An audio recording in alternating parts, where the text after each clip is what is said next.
दोस्तों आज जन्माष्टमी के मौके पर देशवासियों को पीएम मोदी का सबसे बड़ा तोहफा मिला। 8 बड़ी घोषणाएं कर दी। श्री कृष्ण जन्माष्टमी के पावन पर्व पर आम लोगों के लिए मोदी सरकार ने लिए 8 बड़े फैसले। इससे पहले भी आपको पता होगा, प्रधानमंत्री नरेंद्र मोदी ने रक्षाबंधन के त्योहार के मौके पर आम जनता को एलपीजी रसोई गैस सिलेंडर की महंगाई से थोड़ी राहत दी थी। 200 रूपए से लेकर उज्ज्वला योजना वालों के लिए 400 रूपए तक एलपीजी रसोई गैस सिलेंडर सस्ता किया था, राइट। और अब कृष्ण जन्माष्टमी के त्योहार पर, आज कान्हा के जन्म दिवस पर, कृष्ण कन्हैया के हैप्पी बर्थडे पर देशवासियों को इतना बड़ा तोहफा, 1 2 3 4 नहीं बल्कि 8 बड़े तोहफे। हर कोई हैरान। पीएम मोदी द्वारा देशवासियों को एक साथ इतने बड़े तोहफे देने से विपक्ष को लगी मिर्ची, बताया चुनावी जुमला। लोगों ने सोशल मीडिया पर कांग्रेस और आम आदमी पार्टी समेत सभी विपक्षी नेताओं को लताड़ दिया। कहा चाहे जो भी हो, आम जनता के लिए तो राहत की बात ही है ये बड़े तोहफे। और दोस्तों, जन्माष्टमी से ठीक एक दिन पहले की संध्या पर उत्तर प्रदेश के मुख्यमंत्री योगी आदित्यनाथ ने हमारे देश के प्रधानमंत्री नरेंद्र मोदी से भी मुलाकात की थी। इस दौरान मोदी योगी ने मिलकर देशवासियों के लिए कुछ बड़ी घोषणाएं कर दी, जो इस जन्माष्टमी के पावन अवसर पर हर एक देश के नागरिक को जरूर जाननी चाहिए। आइए दोस्तों, मैं आपको एक एक करके 8 ही बड़ी घोषणाएं बता देता हूँ। घोषणा नंबर 1, देवी माँ के भक्तों को मोदी का बड़ा तोहफा। आने वाली नवरात्रि के लिए शुरू कर दी ये बड़ी सुविधा। दरअसल नवरात्रा में अक्टूबर में माता वैष्णो देवी जाने वाले भक्तों को बड़ा तोहफा मिलेगा। एक तो जम्मू के कटरा में 15 करोड़ 50 लाख रुपए की लागत से अत्याधुनिक स्काई वॉक फ्लाईओवर आम जनता के लिए शुरू हो जाएगा अक्टूबर से ही। दूसरी बड़ी घोषणा, श्री माता वैष्णो देवी और राजधानी दिल्ली के बीच 4 स्पेशल ट्रेनें शुरू होगी। पंजाब, हरियाणा, जम्मू कश्मीर और दिल्ली के यात्रियों को इससे बड़ा लाभ मिलेगा। घोषणा नंबर 2, अब स्लीपर बसों में सफर होगा आपका सेफ। यात्रियों की सुरक्षा के लिए मोदी सरकार ने उठाया यह बड़ा कदम। दरअसल जो हमारे देश में स्लीपर कोच बसें चलती है ना, उनमें कई बार आपको पता होगा आगजनी की घटनाएं देखी जाती हैं, बसों में आग लगने की घटनाएं, है ना। तो दोस्तों, इसी तरह की इमरजेंसी घटनाओं से आम लोगों को होने वाले जानमाल के नुकसान से बचाने के लिए मोदी सरकार की तरफ से बड़ा आदेश जारी किया गया। अब बस के हर बर्थ पर हथौड़ा रखने का निर्देश दिया। सभी बस संचालकों को हर एक सीट पर हथौड़ा मिलेगा आपको, ताकि आग लगने की परिस्थिति में यात्री शीशा तोड़कर बस से इमरजेंसी में बाहर निकल सके। स्लीपर बसों में यात्रियों की सुरक्षा को लेकर सड़क एवं परिवहन मंत्रालय की तरफ से ये निर्देश भी जारी कर दिए। हर सीट पर हथौड़ा रखा होगा। घोषणा नंबर 3,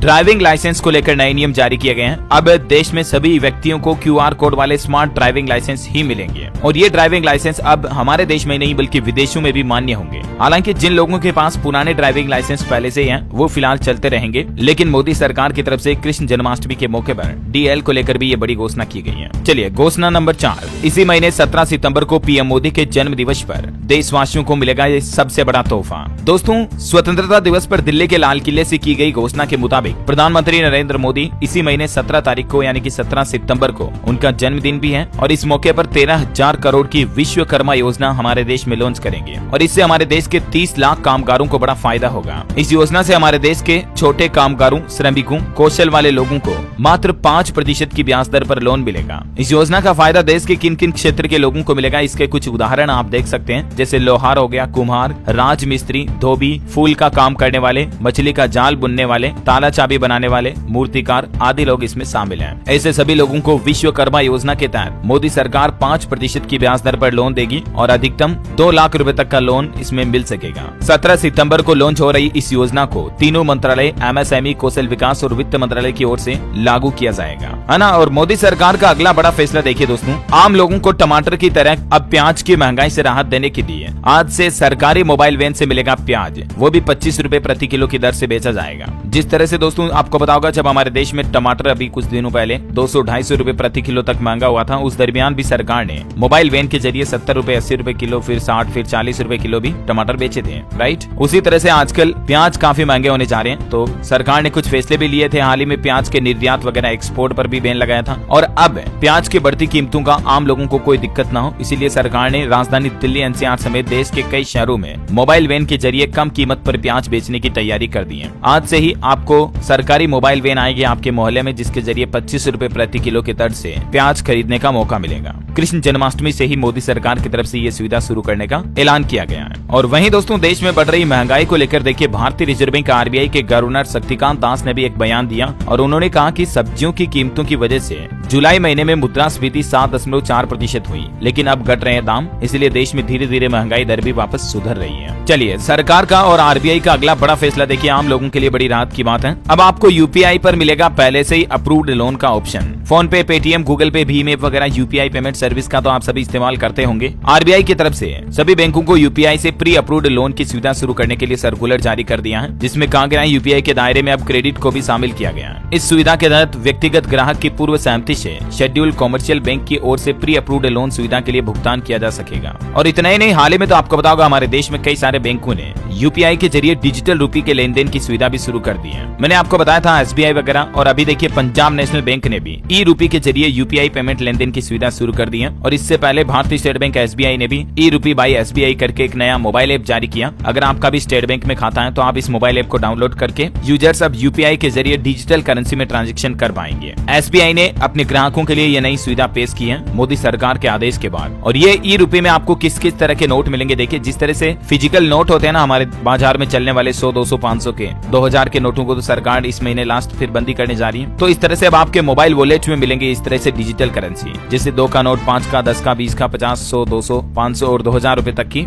डिजिटल करेंसी आपको अपने मोबाइल ई वॉलेट में मिलेगी। और इससे पहले आईडीएफसी फर्स्ट बैंक ने भी डिजिटल रूपी के जरिए यूपीआई पेमेंट की सुविधा शुरू कर दी है। अब ज्यादातर बैंक जो है इस सुविधा को शुरू कर चुके हैं दोस्तों। तो धीरे धीरे अब आपको मार्केट से फिजिकल नोटों के बजाय इनका लेन देन ज्यादा देखने को मिलेगा। एसबीआई से पहले भी देश के 6 बड़े bank yes bank, axis bank, HDFC, Canara, Kotak Mahindra और बैंक ऑफ बड़ौदा ने भी इस सुविधा को शुरू करने का फैसला कर चुके हैं, लागू कर दिया मतलब। और अब पीएनबी, आईडीएफसी वगैरह भी शुरू कर दिए है ना। चलिए सरकार का अगला बड़ा फैसला देखिए दोस्तों, राम मंदिर को लेकर उत्तर प्रदेश के मुख्यमंत्री योगी आदित्यनाथ और प्रधानमंत्री नरेंद्र मोदी ने मुलाकात की। पीएम मोदी को सीएम योगी ने अयोध्या आने का न्योता भी दिया। दिल्ली में मुख्यमंत्री और प्रधानमंत्री की ये मुलाकात हुई। अयोध्या विजन 2047 पर मंथन शुरू हुआ। राम मंदिर के उद्घाटन की तारीख पर भी लगी मुहर। सीएम योगी और पीएम मोदी के बीच तकरीबन 2 घंटे तक मंथन चला। काफी लंबी मीटिंग हुई और इस दौरान दोस्तों मोदी योगी ने मिलकर कुछ बड़े फैसले भी लिए। आम देशवासियों को राम नगरी अयोध्या में कई बड़े तोहफे मिलने वाले हैं। देखिए एक तो अयोध्या में बनेगा मंदिर संग्रहालय, जहां पर आपको देश दुनिया के प्राचीन और सनातन धर्म से जुड़े ऐतिहासिक मंदिरों की हिस्टोरिकल चीजें देखने को मिलेगी। पीएम मोदी की बैठक में मुख्यमंत्री योगी आदित्यनाथ और देश के प्रधानमंत्री नरेंद्र मोदी ने मिलकर ये अहम निर्णय लिया। और इस दौरान सीएम योगी के साथ शहरी विकास मंत्री भी मौजूद रहे। अच्छा, एक तो अयोध्या में मंदिर संग्रहालय यानी कि टेम्पल म्यूजियम बनाया जाएगा। और इसके अलावा देखिए अयोध्या से जुड़ा एक और बड़ा फैसला, अयोध्या में 5 स्टार होटल्स बनाने की भी मंजूरी मिल चुकी है। ताज होटल समेत 26 होटलों के निर्माण से राम नगरी अयोध्या में पर्यटन को बढ़ावा मिलेगा। और आप भी कभी राम मंदिर के लिए घूमने जाते हो, प्रभु श्री राम नगरी के लिए जाते हो, तो आपको 5 स्टार होटल्स की फैसिलिटी भी अयोध्या में अब मिल पाएगी। अच्छा, और एक बड़ा फैसला देखिए, दुबई से बनकर तैयार होकर अयोध्या पहुंच चुका है जटायु क्रूज भी। यहाँ एक साथ 100 पर्यटक कर सकेंगे इसमें। गुप्तार घाट से नया घाट तक सरयू नदी की शेर। अयोध्या में एक और बड़ा क्रूज पहुंच चुका जो कि दुबई से बनकर आया है। इसका नाम है जटायु क्रूज। और अब आप अयोध्या घूमने जाने के दौरान इस क्रूज की शेयर भी कर पाएंगे। बड़ा ही लग्जरी है ये क्रूज भी। इसमें 17 लोग क्रूज के अंदर तो 30 लोग क्रूज के बॉटम पर जल यात्रा का आनंद ले सकेंगे। इसका 300 रुपए प्रति किराया माना जा रहा है। और जन्माष्टमी के अगले दिन सरयू नदी में इस क्रूज का संचालन भी शुरू हो जाएगा। ये भी मोदी योगी ने मिलकर एक बड़ा फैसला ले लिया है। और दोस्तों प्रधानमंत्री नरेंद्र मोदी और उत्तर प्रदेश के मुख्यमंत्री योगी आदित्यनाथ के बीच देशवासियों के लिए राम मंदिर को जल्दी शुरू करने की चर्चा चली रही थी कि इस बीच मंदिर प्रशासन की तरफ से भी कुछ नई तस्वीरें जारी की गई है। ये देख सकते हैं आप, मंदिर का पहला गुंबद बनकर तैयार हो चुका है और भी आगे का काम जोरों शोरों से चल रहा है। अब फिनिशिंग का काम हो रहा है। मंदिर निर्माण में ग्राउंड फ्लोर का काम लगभग पूरा हो गया है। राम मंदिर के उद्घाटन में 5 महीने बाकी हैं, क्योंकि उद्घाटन की तारीख को लेकर भी फैसले पर चर्चा हुई। और बताया जा रहा दोस्तों कि अगले साल जनवरी 2024 में मकर संक्रांति से लेकर 26 तारीख के बीच कोई अच्छा सा शुभ मुहूर्त देकर के तारीख तय की जाएगी भगवान प्रभु श्री राम मंदिर की प्राण प्रतिष्ठा के लिए, है ना। तो ये सीएम योगी मोदी की बैठक के कुछ बड़े फैसले रहे। वैसे प्रदेश में टीचर्स डे पर भी सीएम योगी ने बड़ा तोहफा दिया। प्रदेश के 2 लाख शिक्षकों को टैबलेट दिए जाएंगे। और यूपी में एक नया नियम ये भी लागू कर दिया मुख्यमंत्री योगी आदित्यनाथ ने। अब स्कूलों में प्राइवेट प्रकाशन की पुस्तकों से नहीं होगी पढ़ाई। आदेश न मानने पर कड़ी कार्रवाई की जाएगी। सिर्फ एनसीईआरटी की पुस्तकें ही चलेगी। और सितंबर के महीने में पोषण माह भी चल रहा है। 1 से 30 सितंबर तक प्रदेश से कुपोषण को खत्म करने के लिए भी योगी सरकार ने अभियान चला रखा है। रैली निकालकर लोगों को जागरूक किया जा रहा है इस संबंध में। ठीक है, तो ये तो कुछ योगी मोदी के बड़े फैसले रहे। और अगला अपडेट देखिए दोस्तों आप, जन्माष्टमी के मौके पर मोदी ने एक और ऐसी बड़ी घोषणा कर दी कि विपक्ष को बहुत तगड़ा झटका लगा। खबर है इंडिया की 24 पार्टियां संसद के विशेष सत्र में जाएंगी।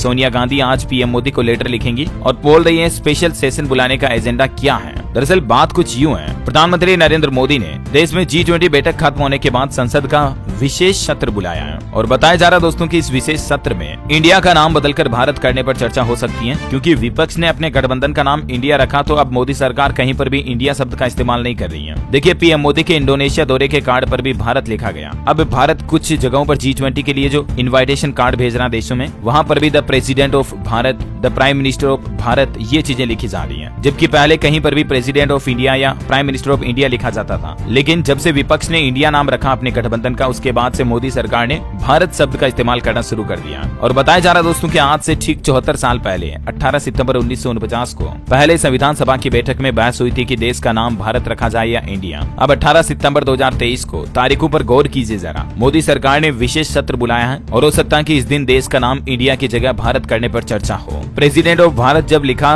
मोदी सरकार ने तो विपक्ष भड़क गया। अच्छा, एक और बड़ा फैसला, हमारे देश की वित्त मंत्री निर्मला सीतारमण ने जन्माष्टमी के मौके पर देश के सभी बैंकों को निर्देश दिया और करोड़ों ग्राहकों पर यह नया नियम लागू होने जा रहा है। दरअसल हाल ही में आपको बताऊंगा, रिजर्व बैंक की तरफ से डेटा जारी किए गए थे। हमारे देश में 35,000 करोड़ ऐसे धनराशि जमा है बैंकों में जिसका कोई दावेदार नहीं है, अनक्लेम्ड डिपॉजिट पड़ा है। तो उस बिना दावेदार वाली धनराशि को बैंकों के द्वारा पता लगाने और ग्राहकों से अब किसी भी तरीके से बैंकों में जमा होने वाली धनराशि पर उत्तराधिकारी यानी कि नॉमिनी जोड़ने का भी बैंकों को निर्देश दिया है, ताकि अगर किसी व्यक्ति के द्वारा बैंक में निवेश करने पर मान लीजिए कोई अनहोनी घटना हो गई तो उसके नॉमिनी उत्तराधिकारी को यह अधिकार रहे कि वो बैंक में जाकर अपनी परिजन की या जिसकी भी सगे संबंधी की जमा धनराशि को क्लेम कर सकता है ना। तो दोस्तों, देश भर के बैंकों को ये निर्देश दिए गए। ये जो अनक्लेम्ड डिपॉजिट राशि पड़ी है, इसके लिए हाल ही में आरबीआई ने उद्गम पोर्टल भी शुरू किया था और मैंने आपको बताया भी था। आप YouTube पर जाकर DLS news YouTube channel search कीजिए, उस पर डेली के डेली आपको इसी तरह की सरकारी घोषणाएं, काम की न्यूज, समाचार, नए नियम एक साथ मिल जाते हैं। डेली में टुडे ब्रेकिंग न्यूज का तारीख वाइज एक नया वीडियो अपडेट करता हूं, तो आप YouTube पर भी हमारे चैनल को सब्सक्राइब करना